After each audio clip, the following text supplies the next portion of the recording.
Olá, hoje vamos falar sobre as manifestações aqui no Espírito Santo e os desdobramentos desse processo que levaram praticamente 10% da população da Grande Vitória para as ruas, mais de 110 mil pessoas nas ruas.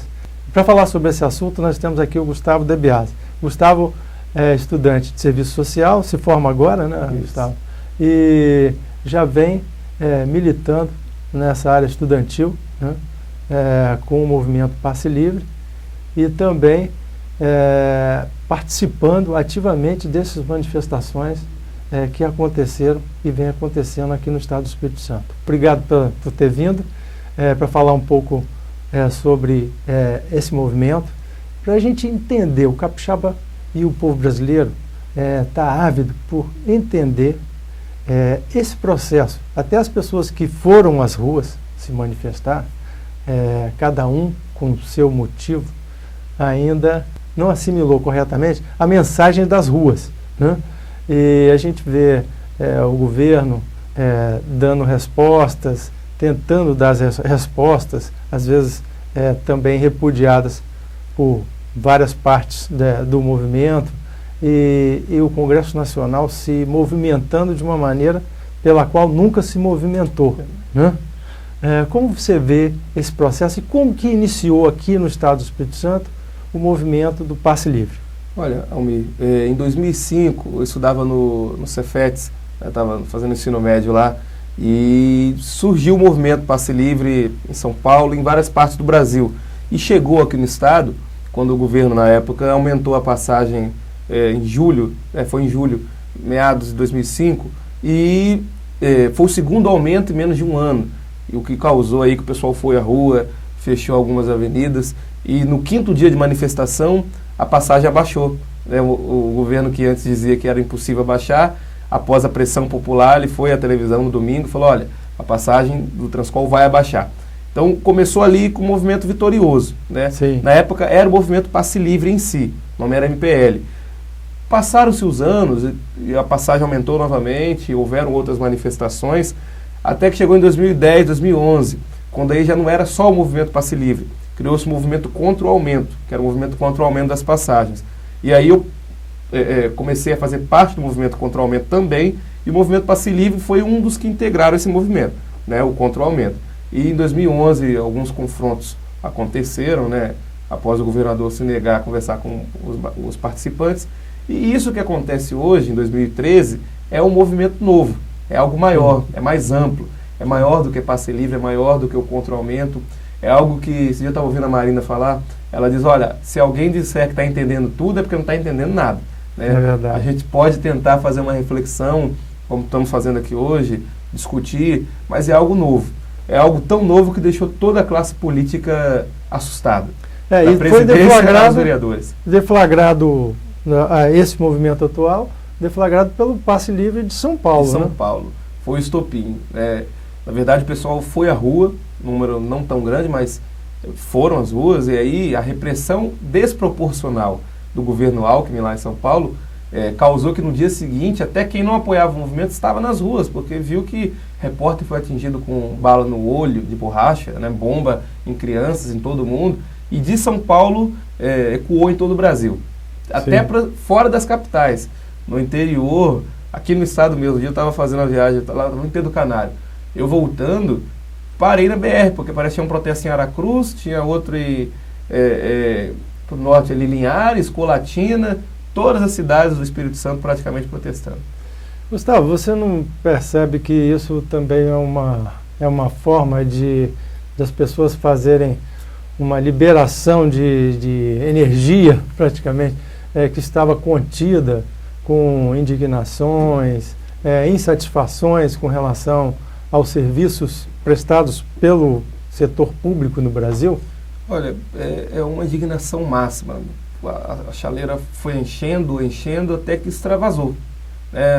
Não conseguiu conter tanta indignação, tanta tristeza também com que os últimos 20, 30 anos nós temos visto após a redemocratização. O povo foi às ruas pela direta já, acreditou no governo dos trabalhadores na década seguinte, e o que recebeu em troca foi a decepção, né? Sim. Então, isso que acontece hoje é o povo indignado, falando, olha, nós estamos cansados, nós não queremos mais esse modelo político. Esse atual sistema político foi rejeitado pelas ruas. Então, é o povo dizendo não, basta. Né? Certo. Agora, essa interpretação, esse processo de interpretação está sendo visto por cada um na sua ótica, né? A presidente Dilma veio a público dar algumas respostas, né? Falando do plebiscito, caiu por terra. Dar uma solução para os problemas da saúde com simplesmente a contratação de novos médicos de outros países para cá, para o Brasil, né? Como se essa fosse a solução do problema da saúde. Então, várias das propostas que foram apresentadas pela presidente ainda estão sendo discutidas e algumas foram dadas uma outra forma, como o caso do plebiscito, né? A PEC 37, ela foi rapidamente rejeitada pelo Congresso, né? Pelo Senado, inclusive, e foi uma vitória, acho que muito grande, já da manifestação das ruas, né? Você vê qual o reflexo na política brasileira? Olha, a princípio eles achavam que seria algo fácil de ser, eles, os políticos tradicionais, achavam que algo seria, essa manifestação seria fácil de você atender as demandas. Só que as demandas não são imediatistas, é algo mais profundo, é algo que sai da aparência do problema e vai até a essência, que é o sistema político.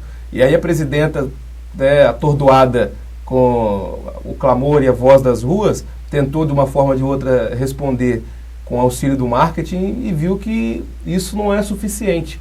O povo quer mais, né? O povo cansou de saúde, de educação, de segurança, de habitação precários e agora quer que aquele dinheiro que nos arrecadam nos nossos impostos, tanto na renda quanto no nosso consumo, seja revertido para a população em serviço de qualidade. Então, o reflexo na política é que hoje eu tenho certeza que tanto os deputados, vereadores, senadores vão pensar 1000 vezes antes de votar algo que não seja a favor do povo. E os governadores e a presidenta vai pensar antes de ter um ato, uma medida que não seja de interesse da população. Eles vão pensar melhor agora. Ou seja, o sistema político representativo, né, do Congresso Nacional, das assembleias, das câmaras municipais, tem que ter um acompanhamento da população, né, para que efetivamente elas possam estar dando resposta à população, né? Com certeza. E não aos lobbies, né? O povo agora entendeu o que é financiamento de campanha, quem que está no jogo, o que é lobby, os empresários. E eu tenho certeza que ano que vem, isso que aconteceu agora vai ecoar no resultado das urnas. Um dos pontos que surgiram foi a questão do financiamento das campanhas, né? Se falou muito em financiamento público de campanha. É um assunto que precisa ser bem debatido. Polêmico, né? Mas eu acho que é importante ser debatido. Porque, como diz o outro, quem paga a banda escolhe a música. Se o financiamento continua privado da forma como está, o sistema continua do jeito que está. Não dá para você fazer um novo sistema com as velhas práticas. Então, acho que após um intenso debate, essa questão do financiamento é central no sistema político brasileiro. E uma coisa interessante, que talvez não tenha sido enfocado com prioridade dentro desse processo, é que as campanhas políticas também adquiriram um novo formato, né? Verdade. Você tem hoje os veículos de comunicação, a internet, as redes sociais, que têm um alcance muito grande e o custo das campanhas também se reduz, né, automaticamente. Se reduz porque agora tem que ser mais qualitativo e menos quantitativo, não é só papelzinho no chão, é proposta de verdade efetiva. E aí reduz o custo e fica mais uma qualidade melhor, né? Certo.